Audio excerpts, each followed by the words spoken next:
Jangan ngomong, ya gue mah nggak punya dosa. Nggak punya dari mana. Perempuan ketika ke warung muka nggak tutup, eta kudu dari dosa. Awas, tetep eta dosa. Jangan tekadin eta nggak dosa. Tetep dosa eta. Sebab perempuan mah di luar sholat eta seluruh auratnya adalah seluruh muka dan badan itu seluruhnya aurat. Sampai ke suaranya juga aurat. Suaranya juga aurat. Makanya perempuan kalau jadi qori,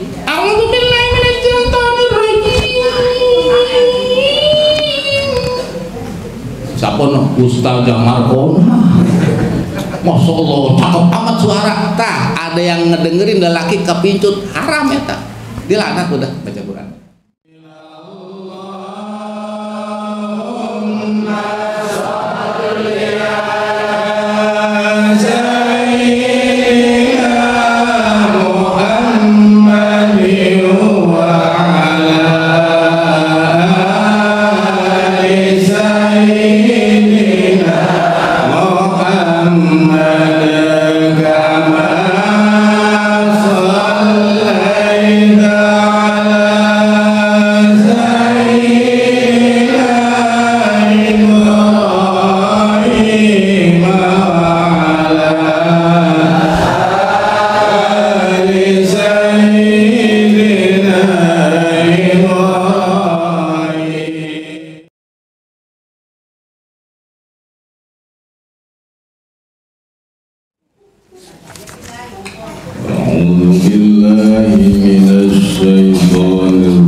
salah sawijina sira kabeh amatahu ing amate ahad abdahu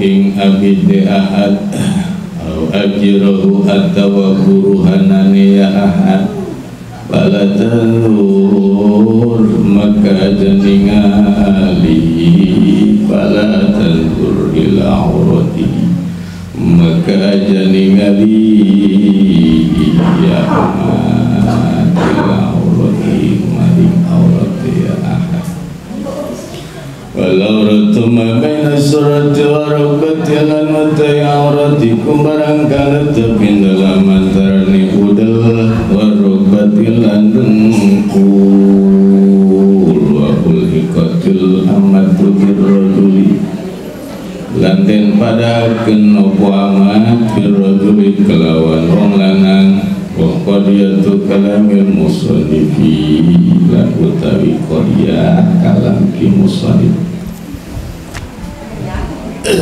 anna surata wa rubata laysata minal awrati iku satuhune udel lan dengkul laysata iku kanana yang karone surah wa rubat minal awrati iku tetep saking aurat wa huwa kadzalika lan utawiya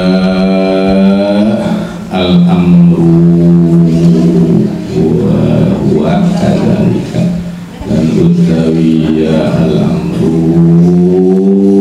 qadriyatu kalamil musannif kadzalika iku kaya mungkonon laisata minal awrati laisata kadzalika iku kaya mungkonon annas surata wa rubata laisata minal awrati.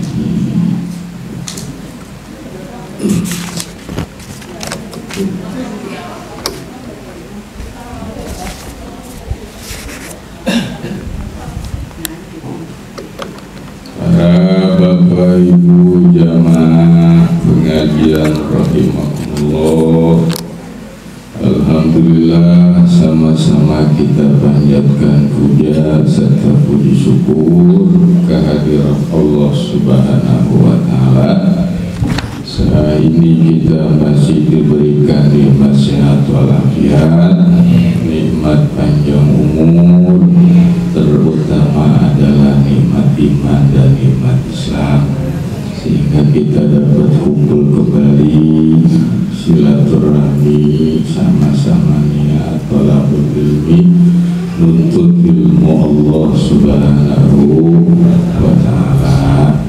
Mudah-mudahan dengan musababiah kita kumpul di majlis ini menjadi sabab lantaran diampuni dosa-dosa kita, diampuni dosa kedua orang tua kita, dan diampuni dosa guru-guru kita, dan mudah-mudahan kita semua diberikan kekuatan iman Islam, senantiasa dijaga hidayah taufik Allah senantiasa tercurah kepada kita, dan ditetapkan iman Islam sampai akhir hayat kita, dan kita semuanya meninggal dunia dalam keadaan husnul khotimah. Amin ya rabbal. Melanjutkan pembahasan pengajian kita masih membahas tentang syarat sah sholat, yang mana jumlahnya nanti ada 8. 1. Tamyiz. 2. Mengetahui kepaduan sholat. 3. Bisa membedakan mana fardu mana sunnah. Dan yang keempat adalah mengetahui masuk waktu sholat baik dengan secara yakin maupun secara sangkaan. Nah, ibadah kita sholat sah direken apabila memenuhi daripada 8 syarat tersebut. Kemarin kita ngebahas tentang syarat sah sholat yang keempat, yaitu mengetahui sudah masuk waktu sholat, di mana ada orang melaksanakan sholat kemudian sholatnya mah bagus sesuai rukun dan syarat, akan tetapi sholatnya ternyata belum masuk waktu sholat, atuh percuma. Ada orang sholat zuhur di jam 11, sholatnya mah tegep pakai sorban, maka ini pakai udeng-udeng, sorbannya kedua kiri kanan, pakai sarungnya juga ada tulisan Raja Mulia, pakai siwak segala, pakai minyak wangi, sholat tegep. Pas beres sholat balik, pas balik teh ada yang nanya, dari mana mang? Sholat. Oh, meni wangi kieu, pakai minyak seungit. Eta udang-udang ngeriet pala tanaon. Oh, udang ini mah. Eta sorban emang anak buah Roma gitu, selendang sampai 2. Rombongan rompal kali, Roma palsu. Habis sholat apaan? Sholat zuhur lah. Ya, mang, emang sholat zuhur waktunya jam berapa? Pokoknya mah di mana matahari naik ke langit itu zuhur. Setiap matahari naiknya ke langit, semoga mang. Mang zuhur jam berapa? Pokoknya gue udah zuhur be. Zuhur mantar mang jam 12. Ini mah jam berapa ini? Habis setengah 11. Pokoknya gue udah sholat. Orang-orang mah sholatnya jam 12. Gue mah hebat duluan. Orang belum sholat mau udah sholat, berarti gue akan hebat duluan gue mah. Tak, eta bagaimana awas sholat mah mau duluan mau naon, kalau belum masuk waktu mah nggak sah tetep. Nggak sah. Jangankan sholat duluan. Ya. Nih misalnya Pak RT ngasih kupon ngambil sembako, kata Pak RT ntar datangnya ke desa, kantor desa jam 9. Karena ini dia mah aku bakating tetap jam 8 udah berangkat. Udah sampai depan pintu desa digedor-gedor sama dia. Assalamualaikum. Salam, kata sapam teh di luar. Ada apa bu? Ngambil sembako. Entar jam 9, ini baru jam 8. Enggak, saya mah duluan ini, saya mau kondangan ntar jam 9. Atuh nggak ada urusan mau kondang mau enggak juga. Pertanyaan bakal dikasih nggak kita beras? Aduh enggak lah, ya belum waktunya. Begitu baik tapi bicara tadi omelin kata Pak Hansip, atuh ibu ketawa kan jam 9, emang RT ngomongnya berapa? RT ngomongnya jam 9, atuh jam 9 berarti kenapa jam 8? Enggak dikira kalau orang duluan mah dapatnya duluan kali. Itu tetap waktunya udah dicatat. Tak ibadah pun atuh sama, jangan sampai diomelin oleh malaikat belum masuk waktu diomelin sholat duluan, gak sah.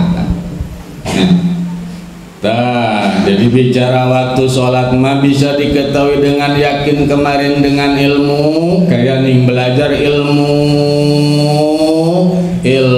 takribul maksud.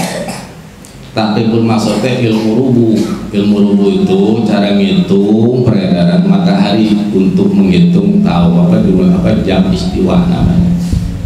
Nah itu guru ngaji takribul maksud, ngitung pakai jahit, nah nanti pakai rubuh tuh yang sejuri.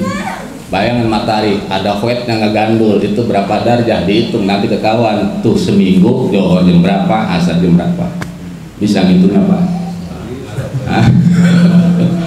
Puyang katanya, puyang mulai lalu ngaji, puyang kita ngajinya, masya Allah kita ngaji. Kalau teh ilmu, ku gampang-gampang sekarang mah tak perlu belajar, tak perlu maksud udah nggak guru. Nah, udah yang penting lihat bayangan matahari baik. Lihat bayangan matahari atau dengan suara azan kumandang. Di mana ada yang azan, sholat, karena azan menunjukkan waktu masuk sholat, masuk waktu sholat. Bagaimana kalau ternyata ini mah patokannya suara ayam jago? Sebab dulu mah patokan masuk waktu adalah diantaranya menggunakan suara yang dikongkorongkongkeun oleh ayam jago. Dulu mah orang sholat eta dulu tahun seberapa ya meureun tahun 40-an kan itu tahun 70-an ke sini mah udah zaman tongtrong tak tongtrong itu pakai tongtrong itu fungsinya untuk menginformasikan mengajak sholat tongtrong makanya tongtrong itu tongtrong juga bukan setongtrongnya ya. Ada cara mukulnya tongtrong ini mah ayam jago balik teh jadi ayam jago mah diciptakan oleh Allah fitrah ayam jago mah diciptakan bunyinya sehari semalam 5 kali tuh awas jadi enggak ada yang jago kecuali ayam orang mah ada yang jago wadah cuma ayam doang yang jago jadi ayam jago teh fitrahnya bersuaranya itu 5 kali dalam sehari semalam jago jadi ayam jago mah berbunyinya tepat pertama di waktu subuh satu sebelum subuh ayam jago bunyi satu kungkurung satu menunjukkan waktu subuh kemudian yang keduanya adalah menjelang matahari lingsir ngegeser masuk lokal dua dulu itu 3 menjelang asar ayam jago berkokok 4 menjelang maghrib dan yang kelima adalah menjelang isya segitu dulu nah terus berjalannya waktu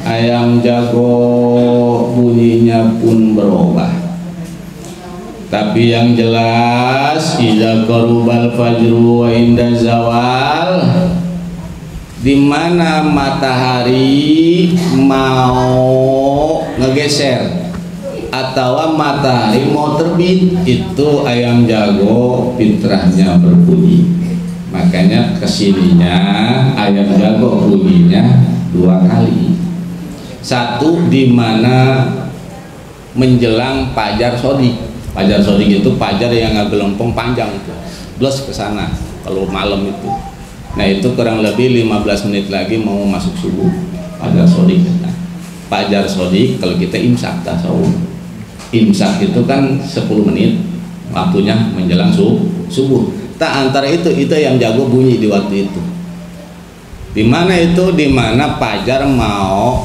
muncul jadi fajar sodik satu Makanya rata-rata ayam jago mah bunyi tadi waktu itu. Semua. Atur ya bunyinya. Satu. Yang keduanya adalah ketika matahari ngegeser matahari. Jadi ketika lempeng istiwa namanya tuh. Ketika kalau kita berdiri bayangan kita lempeng. Nah kemudian ngegeser bayangan kita tuh panjang. Tak itu berarti masuk waktu zuhur. Tak di situ ayam jago berbunyi. Dua, tenggeri. Kalau ada ayam jago masih berbunyinya di dua waktu itu, berarti itu ayam jago masih make ketentuan hukum Allah. Hukum Allah. Itu Pak Ustadz kalau jam 11 ada yang jago berkokok, eta kumaha eta. Kata orang dulu mah kebabaran. Jam 10 malam udah berbunyi ayam jago, kebabaran mah ada anak Pak Arwan eta dibawa sama Bu Jangan, kemudian ditumpangan ya, eta namanya kebabaran. Eta biasanya itu yang ngomong yang berbunyi ayam jago ngebilangin, woi ada yang lagi ngajian. Ngerti ngaji macam Sunda. Kalau bahasa kita mah ada yang lagi belaki.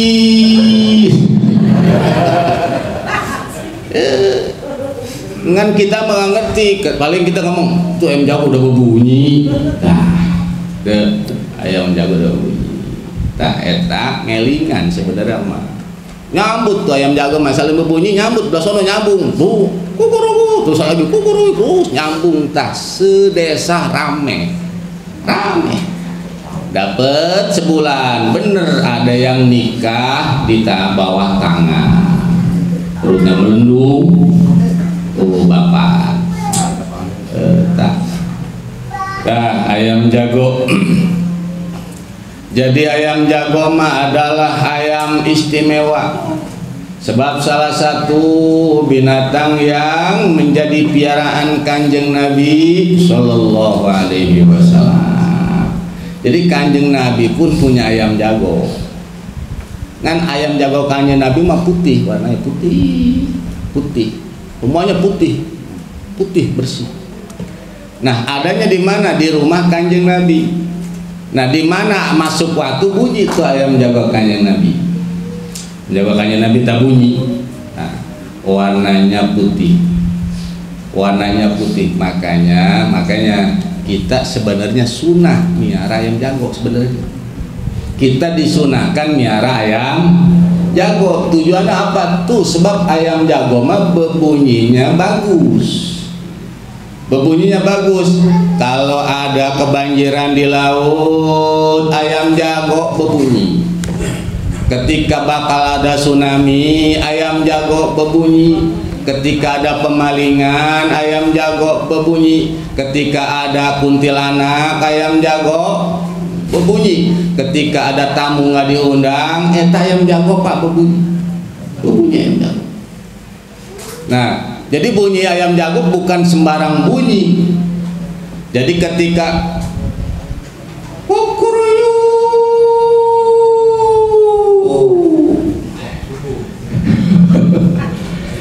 itu kalau itu bahasa ayam jago. Kalau bahasa Arabnya ya ghafiluna dzkurullah ya ghafiluna dzkurullah, artinya wahai orang yang lalai ke Allah, ingatlah kalian semua ke Allah. Jadi ayam jago mah ngingetin kita supaya ingat ke Allah. Makanya kalau ada ayam jago bunyi, kita sunah ngucap la ilaha illallah Muhammadur Rasulullah. La ilaha illallah Allah Muhammadur Rasulullah. Terusin Allahumma sholli ala Sayyidina Muhammad wa ala ali Sayyidina Muhammad. Eta sunah kalau ayam jago berbunyi. Baca begitu enggak? Enggak, alhamdulillah. Ngajinya sholawatan dulu. Allah. Tuh ayam jago. Jadi dulu mah patokannya di mana ayam jago bunyi, udah. Ketika ada orang patokannya ayam jago, sholatnya sah, Pak. Contoh, ada orang dia mengamakai jam di mana ayam jago bunyi di waktu malam, berarti itu adalah menunjukkan masuk waktu subuh.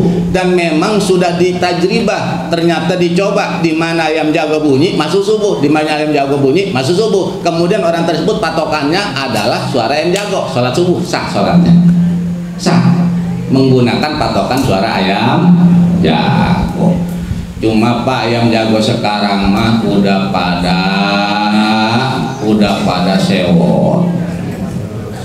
pada sewot ke manusia. Apa sewotnya? Kata ayam jago, gua bilangin tiap malam supaya ingat ke Allah, tapi nggak ingat ke Allah, bodoh amat dah. Pokoknya gua bunyi kapan aja asal sekadek gua. Karena ayam jago lapor Pak, itu Bu, ke Allah lapor. Kata ayam jago, ya Allah, saya mah pengen berhenti lah jadi ayam jago, nggak mau berbunyi lagi. Kata Allah, emang kenapa jago? Atuh subuh saya berbunyi, atuh sampai temen saya mah, aku saking kencengnya mati, aku saking kencengnya,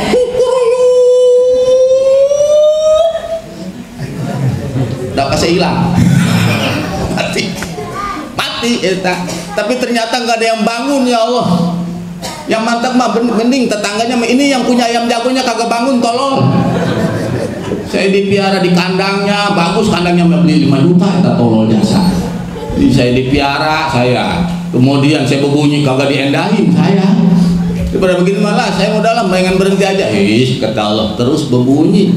Itu mah perintah aku, kata Allah. Terus bunyi, pokoknya di mana masuk subuh bunyi, di mana mau johor bunyi, ya. Eta fitrah ayam begitu. Makanya kalau ayam jago udah nggak berbunyi, kiamat. Kalau ayam jago udah nggak berbunyi, kiamat. Makanya masih ada punya ayam jago nggak? Hah? Masih punya? Kalau masih punya, alhamdulillah kiamat masih jauh. Makanya udah besok mah pada beli ayam. Itu tadi sunnah Rasulullah. Jadi sunnah Rasulullah ayam jago mah sunnah Rasulullah.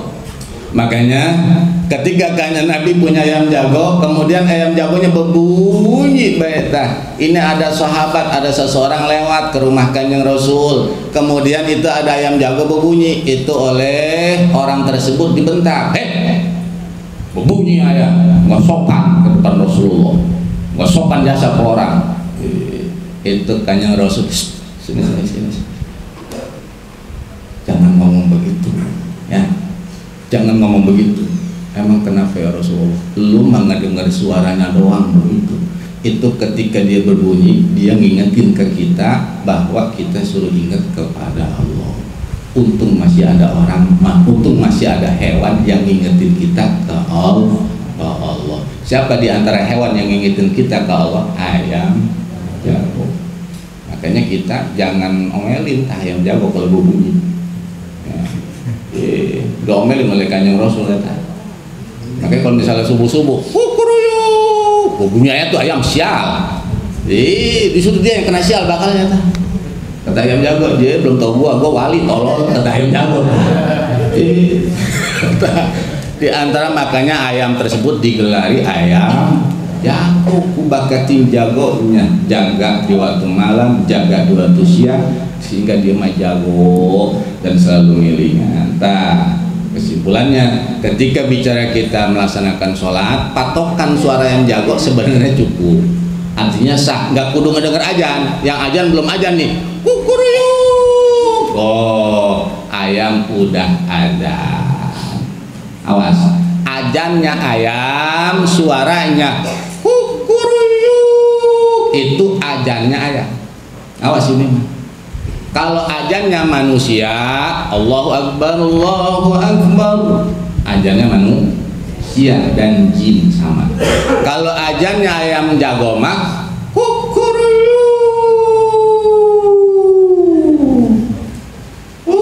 nggak ada tambahan. Nah, eta berarti ayam jago lagi ada. Makanya tadi kita sunnah ngucap la ilaha illallah Muhammadur Rasulullah. Kadang ayam jago itu memberikan isyarat ada musibah. Nah, itulah jadi ayam jago menjadi patokan masuk waktu sholat. Di mana ada orang melaksanakan sholat, patokannya adalah mendengar suara ayam jago, maka cukup menjadi syarat sah sholatnya. Kayaknya besok-besok kalau ini mah beli aja ayam jago, mau beli. Kenapa? Hikmahnya lagi ayam jago nih. Katakannya Nabi di mana? Katakannya Nabi di mana? Di mana ayam jago itu ngeluknya panjang, itu bakal ngejaga orang yang punya ayam jago tersebut, satu dari pemalingan, dua dari sihir, tiga dari jin kafir, dan empat dari setan. Jadi kalau di rumah kita ada sihir, ada setan, ada jin, atau ada pemalingan, itu ayam jago berbunyi, itu semuanya bakal dihalang oleh Allah Subhanahu wa Ta'ala. Jadi hikmahnya itu. Jadi hikmah ayam jago itu bisa mengusir jin, kemudian mencegah sihir di antaranya tak. Semakin panjang ngeluknya, semakin bagus ayam jago. Semakin bagus ayam jago. Makanya mahal, makanya ayam pelung mahal gitu. Mahal itu, sebab ngeluknya. Cuma ayam pelung mah itu ayam jago bukan? Jago. Nah, semakin lama pelungnya, lamanya itu ngeluknya, itu semakin banyak itu penjagaan dalam lingkungan orang yang punya ayam jago itu. Bukan hanya yang punya doang, dalam satu riwayat 7 rumah di samping orang yang punya juga ikut terjaga. 7 rumah di sekitarnya itu juga terjaga. Makanya ini 7 rumah patungan aja beli ayam satu.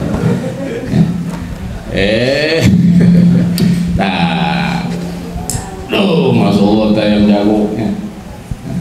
Itu masih kilas info ayam jago luar biasa. Nah, selanjutnya syarat sah sholat adalah yang kelimanya khamis wasatul aurati. Kelimanya syarat sah sholat adalah menutup aurat ya nisa, bagi laki-laki maupun perempuan yang sholatnya ternyata di dalam pelaksanaannya sempurna tertutup auratnya, maka sholatnya sah. Nutupnya bima yamna'u idrakal launil basyarati, dengan sesuatu yang bisa mencegah terlihatnya warna kulit. Jadi di dalam sholat laki-laki dan perempuan wajib menutup aurat. Menutup aurat itu adalah menutup kulit dari anggota badan yang haram terlihat oleh bukan muhrim. Awas, kayak laki-laki haram terlihat oleh bukan muhrim, yakni bukan istrinya. Haram terlihat antara dengkul dan pusar, antara pusar dan dengkul. Tah, laki-laki mah auratnya adalah tuh dengkul pusar, dengkul pusar. Nah, dengkul ada batasan sendi, Puser ada batasan, makanya puser ke bawah disebut pinggang, puser ke atas dia disebut perut. Nah, puser ini batas. Nah, ketika lagi dalam sholat, eta tu aurat tersebut wajib tertutup. Nah, tertutup apanya? Dengkulnya doang dan pusernya atau bagaimana? Ini mah jangan salah paham, dengkulnya dibungkus, kemudian pusernya dibungkus, dan kemaluannya dibungkus. Ngan segitu doang dibungkus, kemaluannya dibungkus, pakai sempak doang, tutup. Kemudian dengkulnya pakai shockbreaker kayak Mandela itu, tutup. Kemudian pusernya juga ditutup, misalnya. Apakah begitu? Bukan.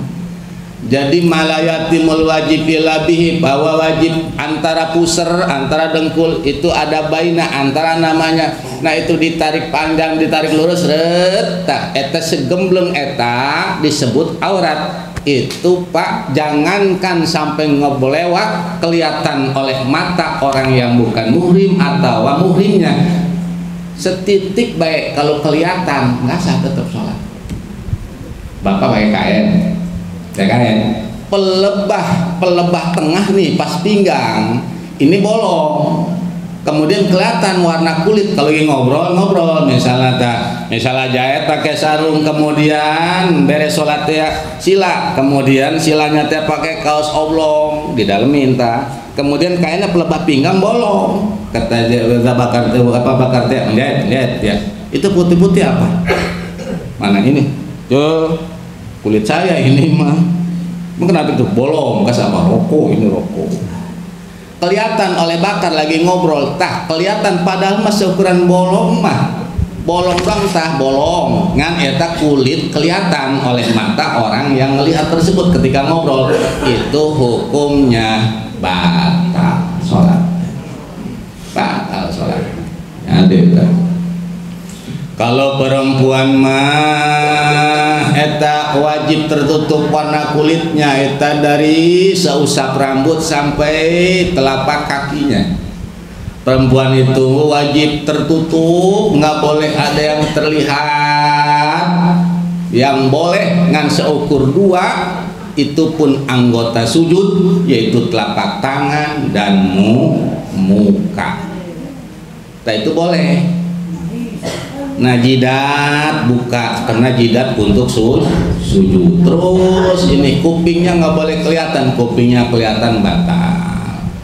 Kemudian janggutnya juga jangan kelihatan, segini di menutup sini. Ya, janggutnya di sini, kalau naruh mukena di sini. Kayak gini nih mukenanya nih.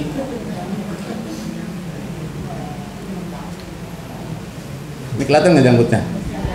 Ini batal gini soalnya. Jadi kudu gitu. Tapi jangan mesem sholat ya. Nah, itu ketika terbuka batal. Jangankan begitu, ini mah pakai mukenanya ternyata jarang ngerangnya. Mangkading rambutnya kaku, kemudian ada yang tembus gitu. Tembus. Kayak sholat kayak ada antenanya begitu dah. Nah, eta bagaimana? Batal sama. Ini mangan seukur satu helai rambut dong. Walaupun satu helai rambut keluar dari tutupan aurat tersebut, batal tetap. Jangankan begitu lagi nih perempuan ini mah. Kalau laki mah jadi masalah. Nah, perempuan nih ada rambutnya nih ngalir sini satu lembar nih, pakai mukena, kemudian di sini ada yang kelihatan nih, ya. Kelihatan itu juga satu helai, batal sholatnya sebab tidak tertutup aurat. Bapak-bapak, potokannya mah adalah yang penting pusarnya itu ketutup, dengkulnya ketutup, berikut barangnya juga ketutup, itu sah. Bagaimana Pak Ustadz ini mah ternyata pakai kainnya ini cuma lewat puser tapi atasnya nggak pakai apa-apa, tetenya kelihatan, laki-laki nggak jadi masalah, sah tetap sholatnya. Ngebeng-gebeng pakai kain tuh misal sampai sini puser gini, ininya nggak pakai kaos oblong, nggak pakai apa nih ke atas nih, telanjang gitu, tapi pusara ketutup, dengkulnya ketutup, tetap sah, tetap sah.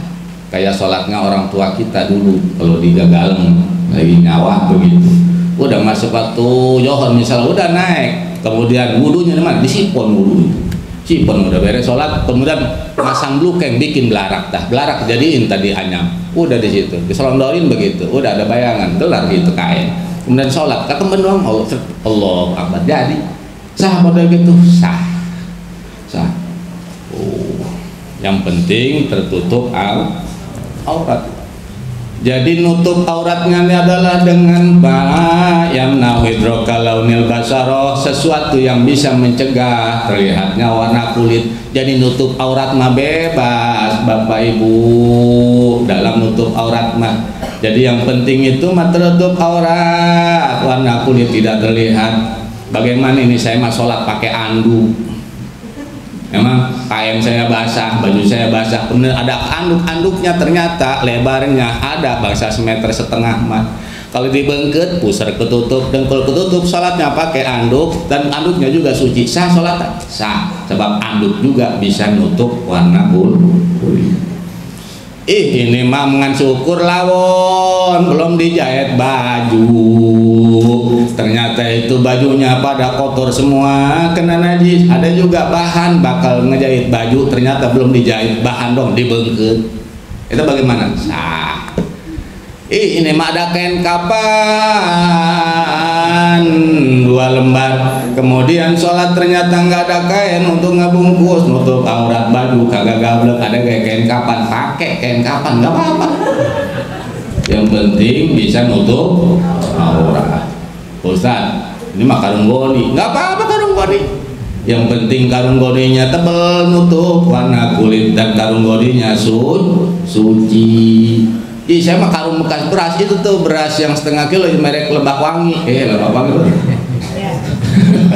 kan ada tuh digunting ujungnya itu saya masukin begitu, pakai sholat sah, tetap sah. Yang penting nutup aurat, yakni nutup aurat itu yaitu adalah tidak terlihatnya warna kulit. Jangan bagaimana ini mah jahit mah kulitnya halabatan kulit orang Nigeria, Negro, Ethiopia. Kemudian sholat isya mangkening listrik mati, lilin kagak gablek, lampu petromak nggak punya, lampu tempel juga nggak punya. Lah kata jate ya, sholat isya nggak ada yang ngeliat ini, nyodol lah badan gue hitam lah, nggak ada yang ngeliat ini, kemudian nggak nutup aurat, udah telanjang banyak. Itu pun masuk ke dalam kamar, di dalam kamar dikunci oleh dia, gabluk kunci, telanjang sholatnya. Allahu Akbar. Jangan kan orang lain, dia juga badan gue di mana ini, katanya tolong nyariin awaknya, mana awak gue ini.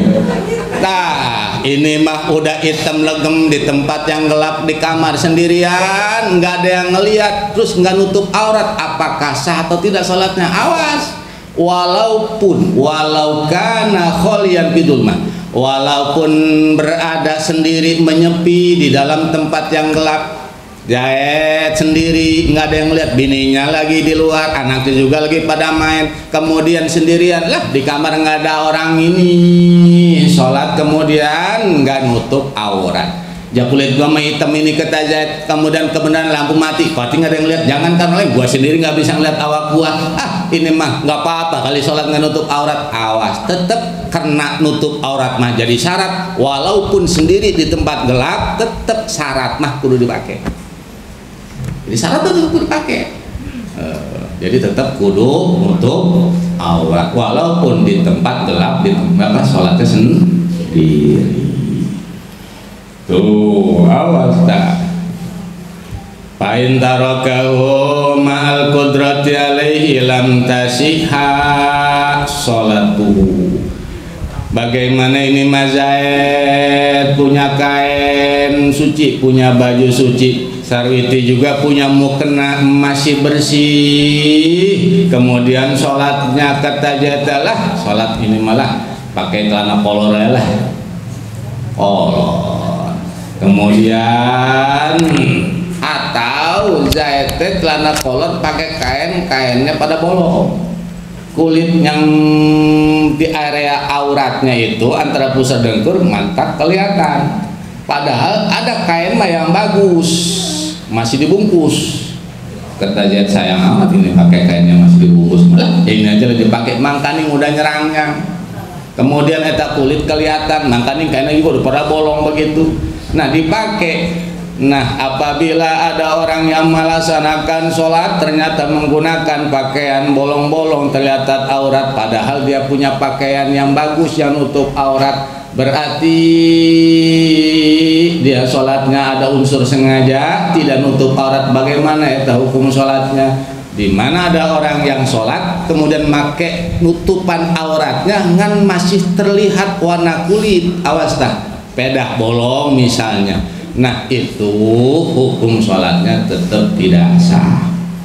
Apalagi memang ada orang sholat kemudian nggak pakai pakaian, mau kena nggak pakai, ibu-ibu misal sholatnya kan pakai cangcut pakai BH, sholat eta Allahu Akbar, beres dia Assalamualaikum warahmatullah, Assalamualaikum warahmatullah, kata lakinya, kamu dari mana itu lu?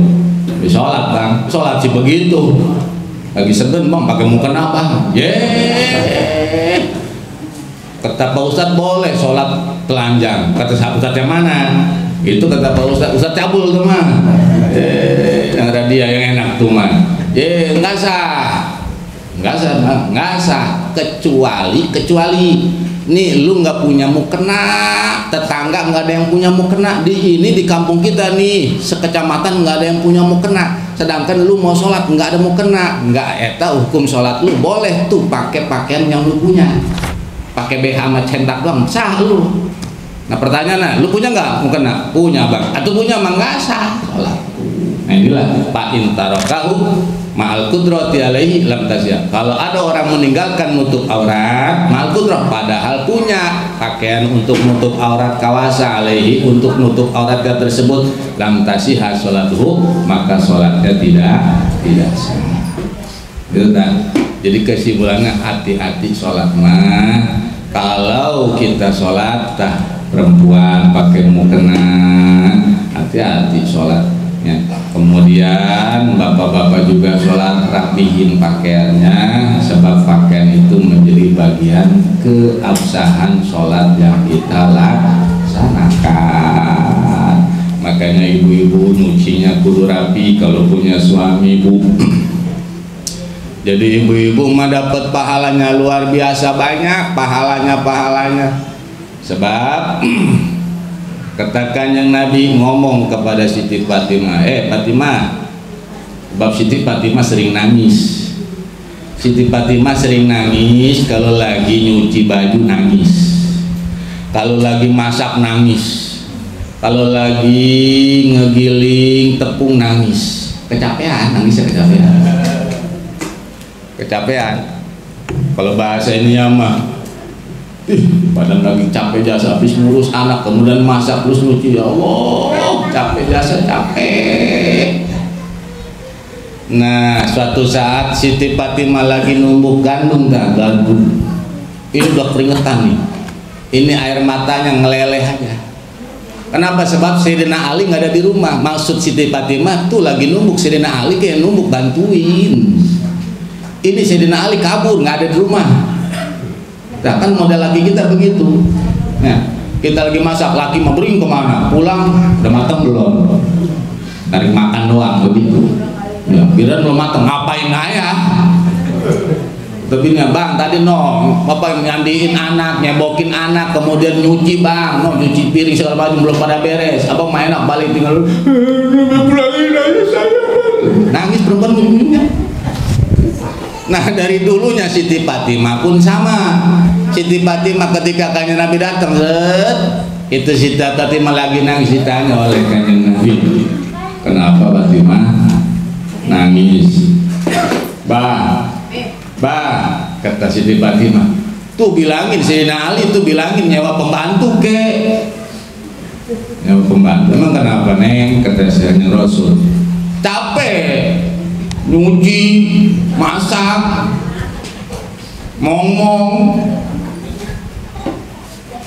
Katakannya Nabi, emang iya nih lagi nuduh orang mah nggak laki, orang mah bantuin nih bini lagi numbuk gandum, pendulu mah numbuk gandum ditumbuk. Jadi Nabi tiba-tiba kadang saya kali Kanjeng Nabi ngedengerin omongan Siti Fatimah enggak.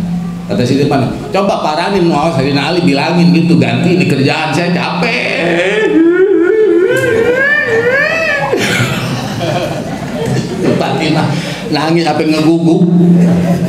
Itu kata Kanjeng Nabi. Dah. Kali Kanjeng Nabi ngomong, ya Bapak mau susu enggak?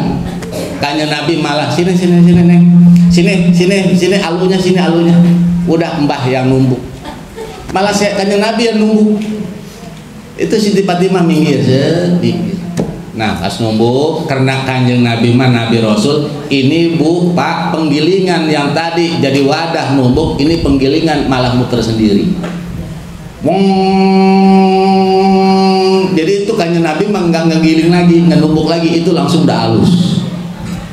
Kata Kanjeng Nabi, penggilingan kenapa muter? Atuh saya malu yang numbuk Kanjeng Nabi mah. Ngomong eta batu, batu kita ngomong. Atau nggak perlu malu. Pokoknya mas saya mah andai kata nih ada kacang-kacangan sealam dunia, kemudian disuruh Tuhan suruh numbuk, saya tumbukin sama saya. Kata eta batu lumpang. Kata Nabi mas, akhirnya segini manggil, tadi masin, udah beres tuh udah beres tuh ya, udah masak. Nih mesen nih abah mah. Kata Kanjeng Nabi, Fatimah, seandainya ini batu penggilingan mau ngegiling makanan-makanan yang bakal kamu masakin untuk suamimu, untuk anak-anakmu, niscaya ini mampu sebenarnya mah. Tapi kenapa kamu harus numbuk sendiri? Sebab kata Kanjeng Nabi, kamu nyuciin pakaian suami kamu, satu pakaian itu jadi pahala kebagusan. Terus satu pakaian nebus satu dosa, satu pakaian ngangkat derajat kamu wahai Fatimah.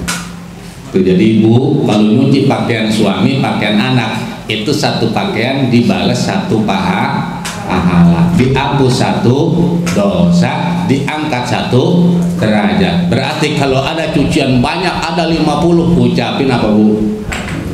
Alhamdulillah. Nangis lagi ujungnya. Allah, eta Siti Fatimah diem tak Siti Fatimah dibilang begitu. Oh, jadi bah kalau nyuci pakaian, iya jadi pahala. Kalau kamu nyewa bujang kamu yang dapat upah, kamu nol. Oh, itu bah saya masak gimana masak? Kata Siti Fatimah, kamu masak. Nah zaman kita mah zaman beras, kamu masak nasi. Dimana ibu-ibu masak nasi, itu satu butir nasi yang darinya dari beras jadi nasi, satu beras jadi nasi, itu dicatat satu pahala, satu beras jadi satu ganjaran derajat, dan satu beras itu ngahapus satu dosa. Jadi ibu kalau masak beras itu kayak nih sehari semalam masak itu anak laki 5 liter, ucapin alhamdulillah. Makanya kalau ada ibu-ibu masak itu nasi laki nggak mau makan, suapin sumeli. Ini jadi ganjaran eta, ya Allah, pahala mulu eta. Jadi masaknya satu nasi jadi satu pahala, satu nasi jadi penghapus dosa, satu dosa kehapus satu nasi, dan satu nasi itu juga ngangkat satu derajat. Berarti gedean pahala ibu-ibu pahala suaminya seperti ini. Ibu-ibu gede. Ya Allah, tuh masaknya jadi ganjaran, nyucinya jadi ganjaran, masak nyucinya ngahapus dosa, masak nyucinya ngangkat derajat. Makanya perempuan mah paling gampang masuk surga. Udah beres begitu, pulang lakinya. Kata lakinya juga kudu midoin. Kata lakinya, mama, emang mama nyuci pakaian Abi? Iya pak. Emang kenapa? Emang mama ridho? Saya mah ikhlas, ridho, biasa tak eta istrinya ridho ikhlas nyuciin pakaian suaminya, nyuciin pakaian anaknya. Ikhlasnya itu, ridhonya itu menyebabkan si istri itu masuk surga. Ibu masakin suami ikhlas ridho. Ibu masak untuk suami, anak itu menjadi SIM untuk masuk surga. Udah perempuan mah nggak kudu kerja, udah di rumah baik tah, nyuci pakaian, masak kalau pengen masuk surga. Kalau kerjaan itu pegang pembantu, nol seorang istri.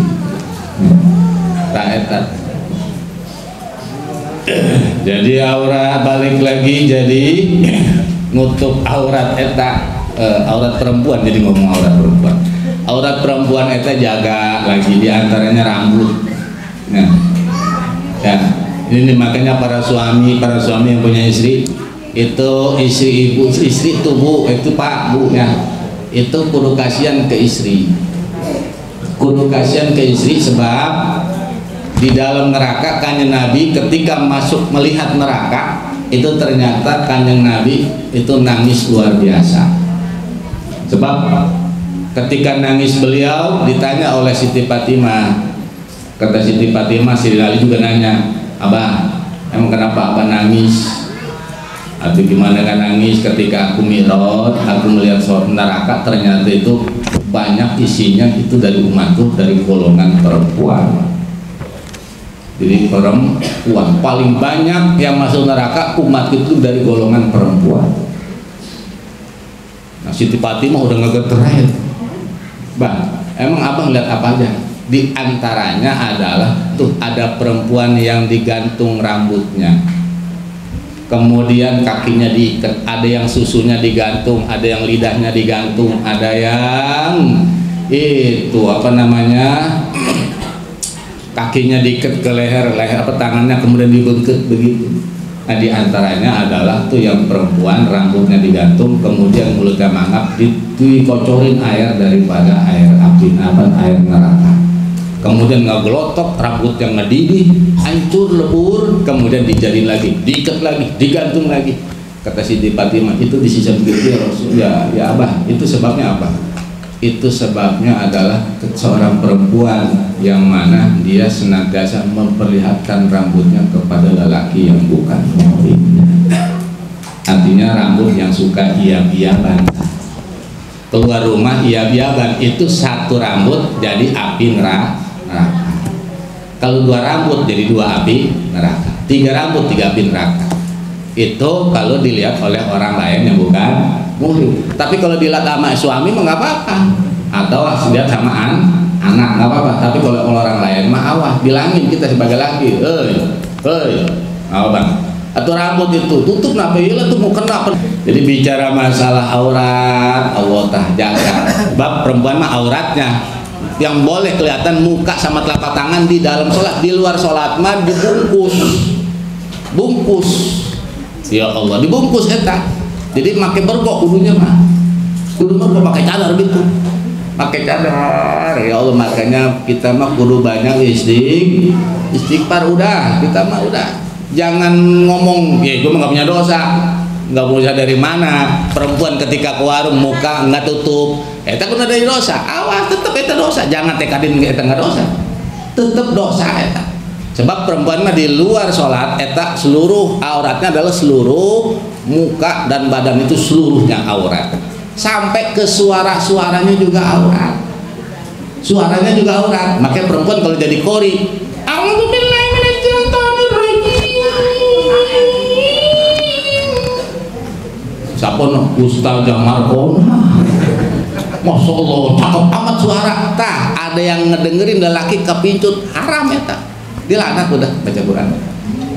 dilanatnya, ku suaranya. Udah perempuan mah kalau tampil, waduh. Dan selanjutnya pembacaan ayat suci Al-Quran oleh Qori'ah Ustazah Markona. Ternyata MC-nya laki-laki. Udah naik aja ke panggung, kan jangan berbunyi.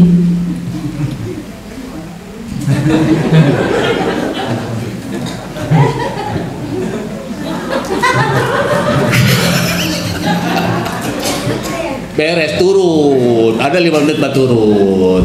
Kata panitia, Ustazah, kok tadi nggak ada suaranya? Kan saya baca.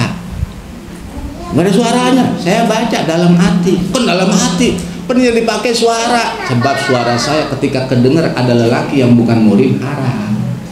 MC-nya tadi lagi bukan laki, haram buat saya. Bukan buat saya, agama mengharamkan itu. Oh, ini ngobrol sama saya ini. Ya karena saya belum diamplopin. Oh, tetap eta neraka be, neraka. Allah. Makanya maaf, ketika bicara qori, kurunnya kurun siapa? Qori'ah eta kurun siapa? Kurun kanjeng Nabi ada qori'ah? Enggak ada. Enggak ada qori'ah. Enggak ada qori'ah. Qori'ah mah kesini zaman akhir. Kepentingan apalagi sampai dilomba-lombain mah. Makanya yang ahli-ahli ini mah diharamin, haramin. Semacam saya punya teman orang Kudus, Demak Kudus, istrinya tahfidz 30 juz, tahfidz 30 juz. Kemudian tinggal di sini di daerah sini nih, Pak Waji kalau nggak salah mas sekarang. Nah itu tahfidz 30 juz. Ketika ada MTQ diajak, embung dia embung untuk tahfidz 30 juz, embung. Dibayar, pokoknya mah udah nih, dikasih 5 juta, yang penting ikut, embung saya. Sebab saya mah bukan untuk lomba, saya mah hafal Quran. Bukan untuk lomba, saya mah hafal Quran.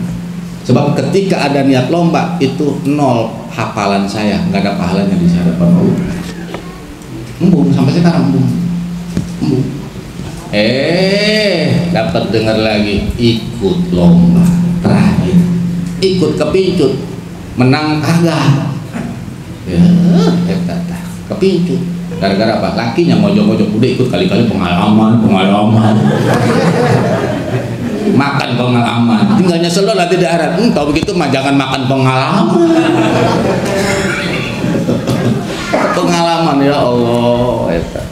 Nah makanya kita mah cukup punya istri udah di rumah yang kalau, makanya yang bagus-bagusnya istri adalah yang rajin nyuci, bagus cuciannya, yang rajin masak, enak makanannya, dan juga nggak pernah ngedengar suara di hadapan suaminya. Itu istri cari yang begitu ada. Jadi gini mah disuruh masak, minum kopi,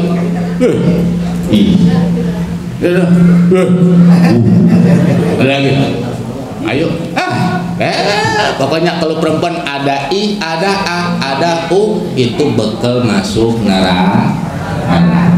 Udah besok mah kalau disuruh sama laki minimal diem tadi, yang maksud diem itu nggak tapi diemnya dikerjain, bukan diem langsung kabur. Ini mah bener, lagu ini saya mah bener mah diem, nggak pernah ngomong nggak pernah diem, kan kalau disuruh nggak pernah ngerjain. Sial lah. Tapi giliran duit mah, masya Allah, naruh duit di mana ya itu ketahuan, dasar duit sial. Duit di lubang momok ketahuan, di lubang peci ketahuan, di celana sempak saya sempak ada lempitannya tuh, saya selipin itu ketahuan. Tapi ini apa tikus ya? Makanya kalau ada seorang istri, laki naruh duit di mana ketahuan, itu istri model Allah. Nah jadi balik jadi yang kelima, nutup aurat. Wa auratul rajul masih bicara aurat. Wallahu a'lam bis. Makanya mudah-mudahan kita semuanya diberikan kekuatan iman serta Islam, ditetapkan hidayah taufik untuk ibadah kepada Allah, dan senantiasa ditetapkan hidayah untuk menuntut ilmu Allah sampai akhir hayat kita, dan kita semuanya, anak kita, keluarga kita, keturunan kita dijadikan anak-anak yang ahli ibadah, mendekatkan diri kepada Allah, taat kepada Allah, Allah menjadi anak yang soleh dan soleha, ahli ilmu, dan menjadi orang-orang yang berguna bagi agama, nusa dan bangsa. Dan kita semuanya mudah-mudahan diampuni segala dosa-dosa kita, kesalahan kita, dan ditetapkan iman Islam kita, dan kita semuanya kembali membawa iman Islam husnul khotimah. Al-Fatihah. Bismillahirrahmanirrahim. Alhamdulillahirabbil alamin. Arrahmanirrahim. Maliki yaumiddin. Iyyaka na'budu wa iyyaka nasta'in. Ihdinas siratal mustaqim. Siratal ladzina an'amta 'alaihim ghairil maghdubi 'alaihim waladdallin. Amin. Taqabbal ya karim. Allahumma shalli wa sallim ala sayyidina Muhammadin fil akhir ma barik wa sallim. Wa radhiyallahu anhu kulli sahabati Rasulillah ajmain. Amin ya Allah ya rabbal alamin. Allahumma hdina siratal mustaqim. Allahumma hdina siratal